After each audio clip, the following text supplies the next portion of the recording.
Hello, আজকে কি নিয়ে এসেছি দেখুন, একদম হোমমেড বিরিয়ানি।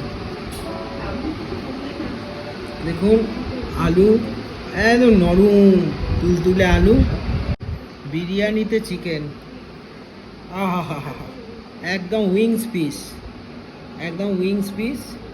এই দেখুন, আর তার সঙ্গে আছে চিকেন কষা, আর ম্যান্ডেটারি হচ্ছে কাঁচা লঙ্কা আর পেঁয়াজ। এবার একটা বাইট নেব। আলু নিলাম, এখান থেকে চিকেন নিলাম,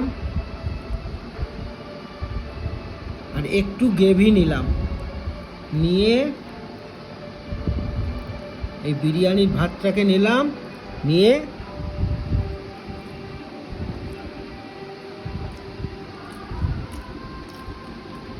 সঙ্গে একটু পেঁয়াজ,